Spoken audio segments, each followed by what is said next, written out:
31살 여자입니다. 결혼식 날짜가 얼마 남지 않았는데 참 여러 가지로 생각이 많이 드네요. 제가 살고 있는 지역은 부산입니다.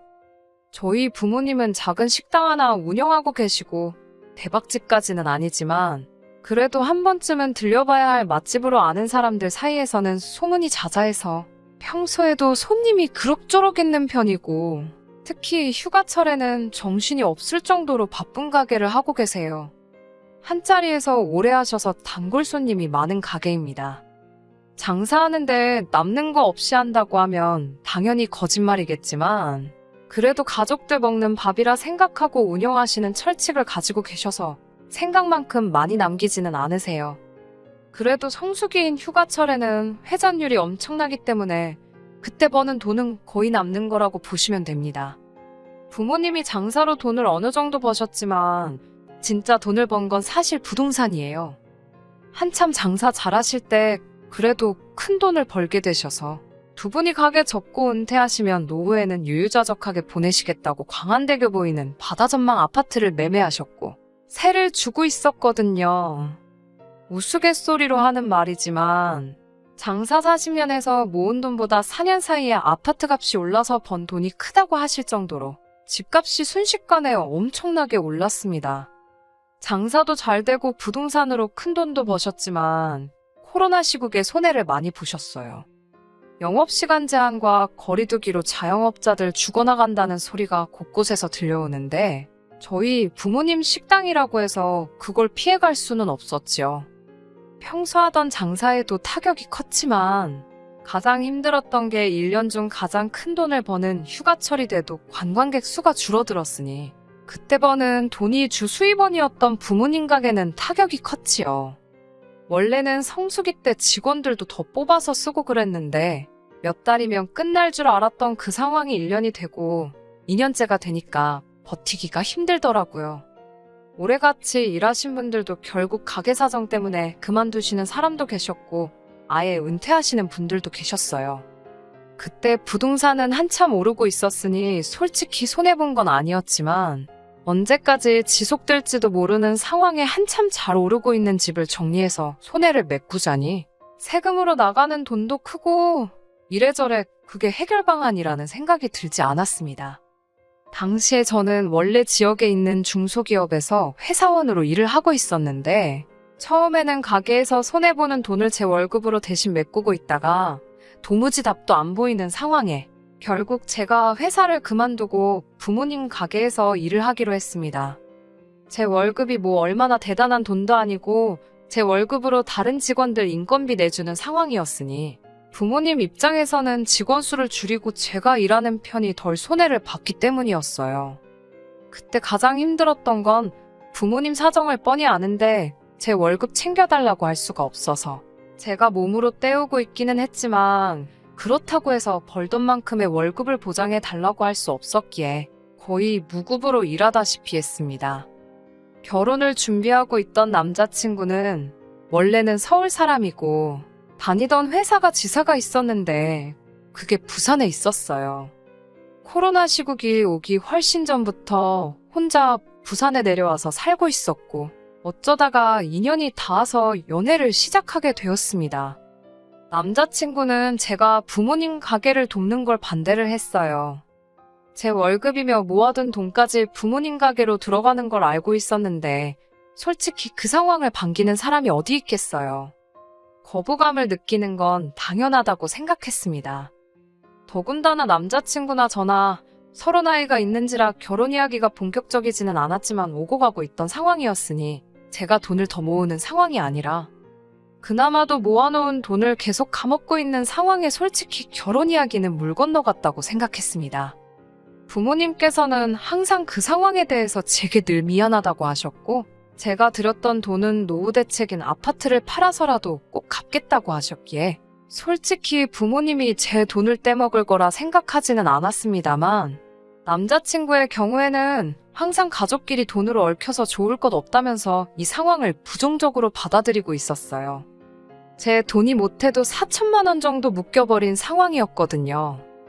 애초에 남자친구 계획은 저희가 결혼하게 된다면 서울에 있는 본사로 복귀해서 서울에서 결혼 생활을 하고 싶어 했기에 더더욱이 돈 한 푼이 아쉬운 상황에서 특히 제가 회사를 그만두고 부모님 가게에서 일을 시작하기로 했다는 말을 들었을 때는 거의 헤어지자는 소리까지 들을 뻔했습니다.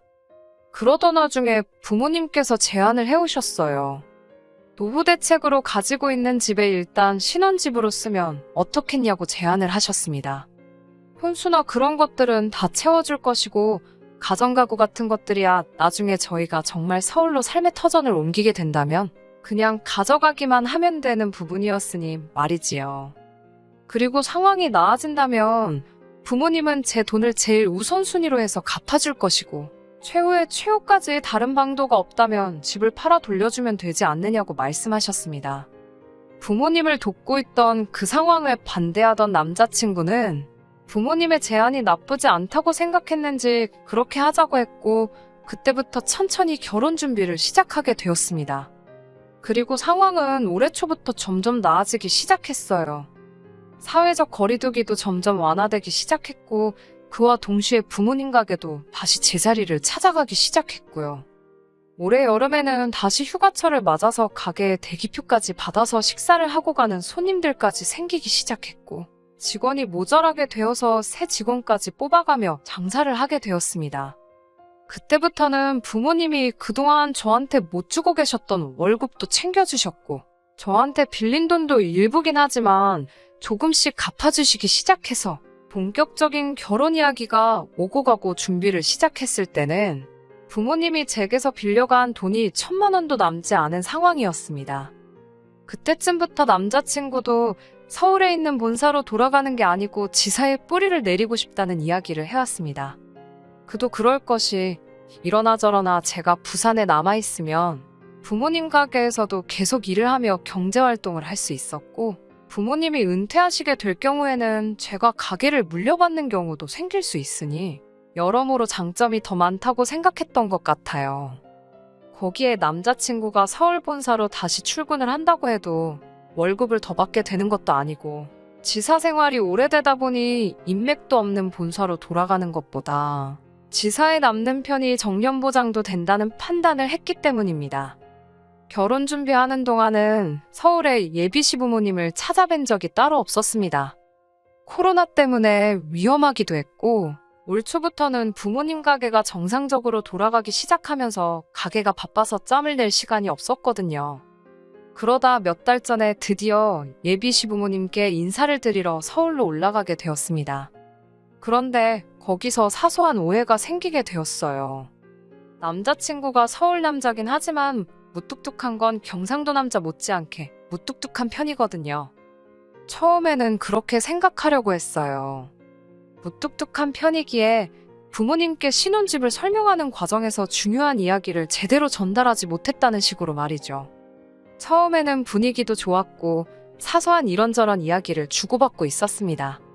그러다가 예비 시어머니가 저한테 신혼집 이야기를 꺼내더라고요. 아파트 시세에 대해서 묻길래 부모님이 노후 대책으로 사두신 아파트고 4억에 매매를 했는데 현재는 그게 많이 올라서 10억 정도 하는 걸로 알고 있다고 제가 아는 선에서 대답을 했습니다. 그런데 난데없이 결혼하게 되면 그 집 명의는 어떻게 할 거냐고 묻더라고요. 그 말에 처음에는 남자친구가 자세한 이야기는 하지 않고 저희 부모님이 집을 해주시기로 했다고만 전달한 줄 알고 다시 정리해서 예비 시어머니한테 설명해드렸어요. 말씀드렸다시피 그 집은 저희 부모님께서 노후 대책으로 사놓으신 아파트고 두 분이 은퇴하시면 그 집에서 지내실 거라고 저희는 그때까지 그 집에서 살다가 부모님 은퇴하는 타이밍에 맞춰서 새 집을 구해서 나갈 계획이라고 말했더니 그 말은 금시초문이라는 듯이 반응을 하더라고요. 제 돈이 저희 부모님한테 상당히 묶여있다고 들었다며 저희 부모님은 저한테 빚까지 지고서는 다른 사람도 아니고 딸이 결혼하는데 집 명의를 왜 붙들고 계시는 거냐 묻더라고요. 빚이라고 해봐야 그때 당시에는 1,000만 원도 남아있지 않았고 가장 많이 빌려가셨을 때도 4천만 원 남짓한 돈이었는데 아무리 그래도 1,000만 원 빚 갚는다고 10억짜리 집을 제 명의로 돌려주실 이유는 없잖아요. 그렇다고 그깟 1,000만 원 갚자고 몇 년 사이에 2배가 넘게 오른 부동산을 처분할 이유도 없고 말이죠. 남자친구가 말을 어떻게 전한 건지 전달하는 과정에서 오해가 생겼겠거니 하고 있었지만 실상은 그게 아니었네요. 예비 시어머니는 저한테 그 집은 저희가 결혼하게 되면 명의를 옮기는 게 맞다고 하시며 남자친구도 결혼할 때 돈을 가져가니 공동명의로 하는 게 맞다고 하더군요. 저게 무슨 귀신 씨나라 가먹는 소린가 싶어 남자친구 쪽을 쳐다봤는데 남자친구는 당혹스러운 표정만 하고 있지 나서서 그 상황을 해결하거나 끝내려는 모습은 보이지 않았습니다. 다시 부산 내려가는 길에 남자친구가 그제서야 자기가 설명을 제대로 못했다며 사과를 하더라고요. 그 상황에서 잘못 알고 계신 거라고 예비 시어머니한테 자초지종부터 모든 걸 설명하고 있을 때는 찍소리도 안 하더니 집에 가는 길에 제 기분 풀어준답시고 그제서야 사과를 하는데 솔직히 남자친구가 처음으로 못 믿었다는 생각이 들었어요.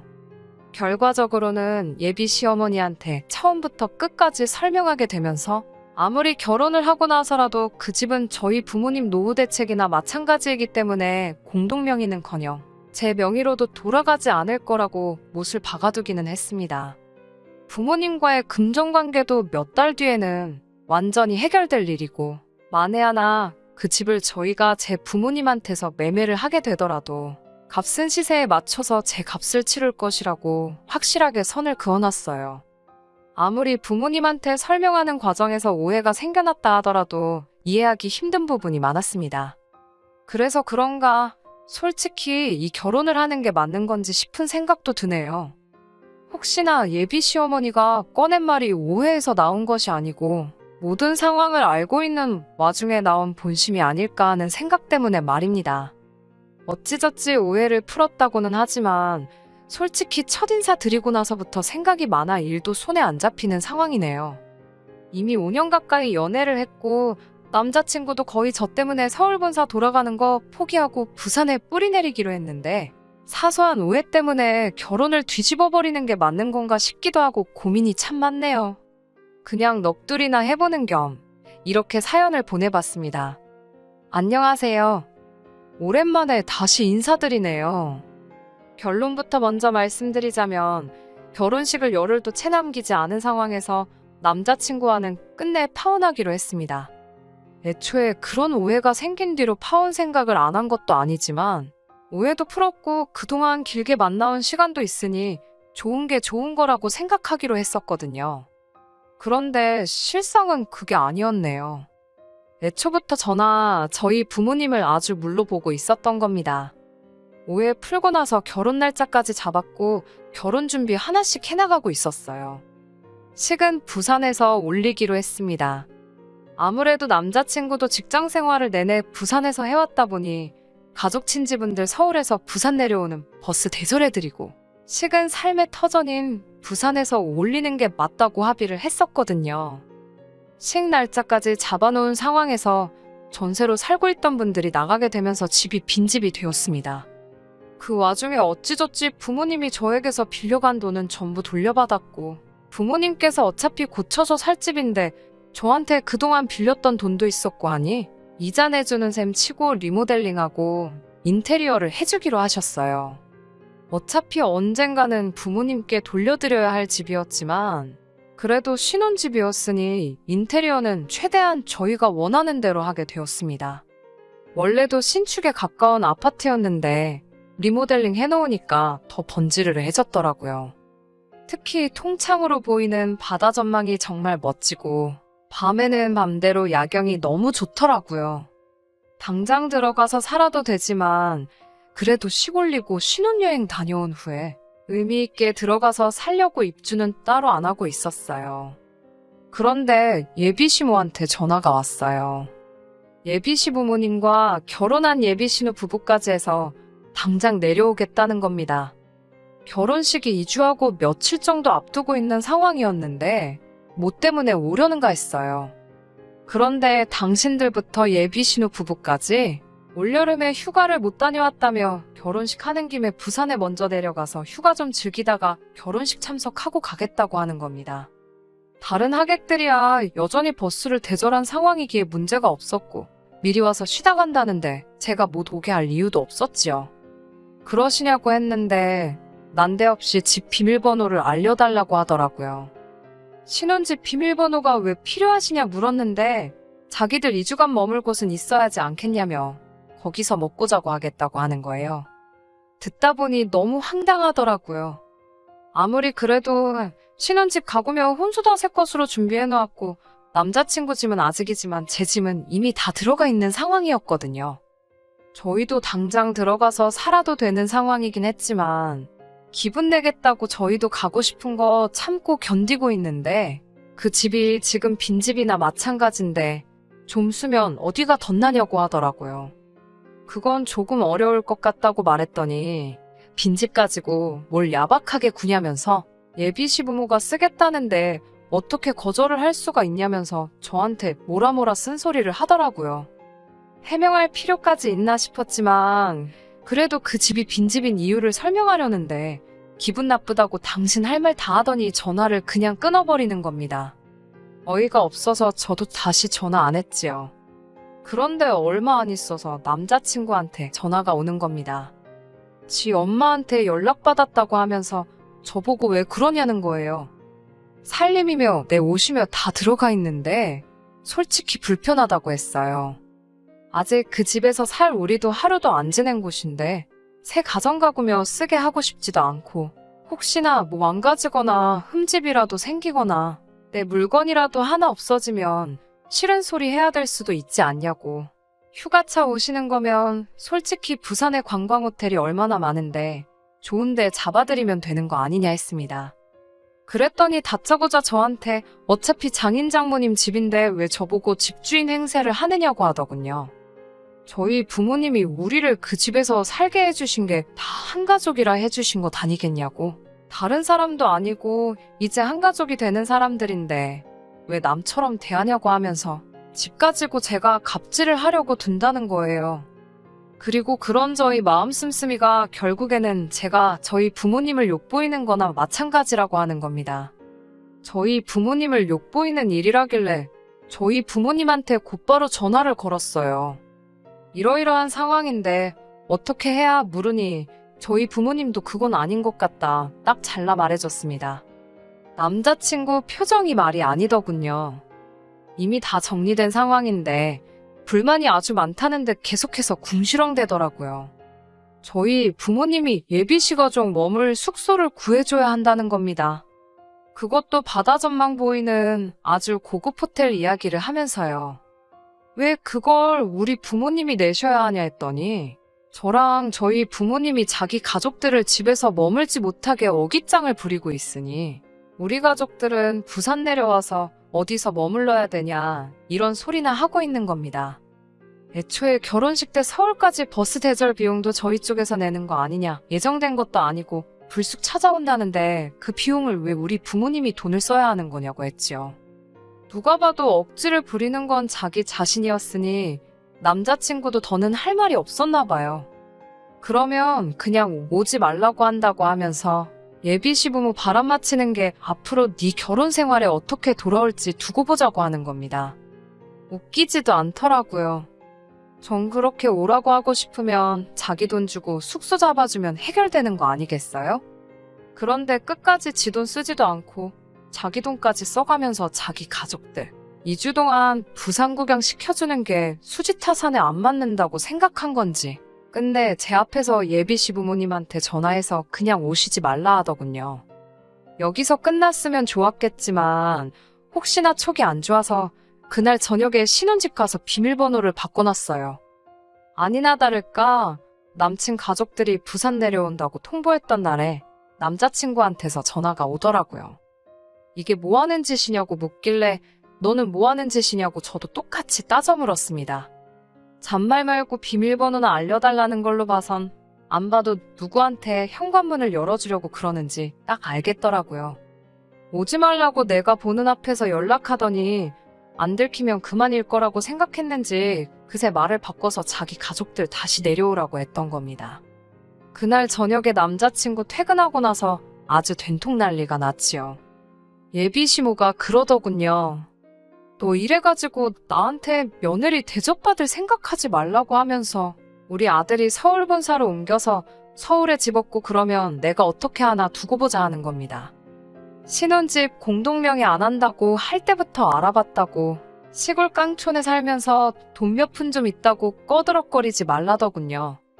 남자친구도 그렇고 예비시모도 그렇고 뭘 그렇게 두고 보자고 하는 건지. 이런 식으로 나오는데 제가 오래오래 두고두고 볼 사람이라고 생각했던 걸까요? 애초에 남자친구가 부산에 뿌리 내리기로 해서 저도 결혼 생각을 한 건데 이제 와서 서울로 다시 올라간다는 이야기를 하는 것도 어이가 없더라고요. 안 봐도 뻔하죠. 기댈 곳도 없고 솔직히 이제 경력도 단절돼서 취직도 못하는 제가 서울 올라가서 뭐 하겠어요? 결혼하고 나서 남자친구는 말 바꿔서 서울로 저 데리고 올라갈 계획인 거고 지독한 시집살이가 예정돼 있는 건 안 봐도 뻔한 일이잖아요. 오히려 술술 결혼 후 저를 어떻게 할 생각인지 전부 다 말해주는 게 고마울 정도였습니다. 그래서 결혼 10일 앞두고 파혼하자고 했습니다. 애초에 처음에 친정부모님 집을 돈 한 푼도 안 내고 공동명의를 한 해 만에 하면서 치사하다 할 때부터 알아봤어야 했는데 남자친구가 중간 역할만 잘해주면 문제없을 거라고 생각했던 제가 잘못한 거지요. 그깟 결혼 꼭 오래 연애했다고 해서 책임감 느끼고 해야 할 필요도 없는 거였는데 좋은 점만 보려고 했던 제 잘못이죠. 끝까지 들어주셔서 감사합니다. 오늘의 사연은 여기까지입니다. 구독과 좋아요, 알람 설정 부탁드리고 더 좋은 사연으로 다시 찾아뵙겠습니다. 감사합니다.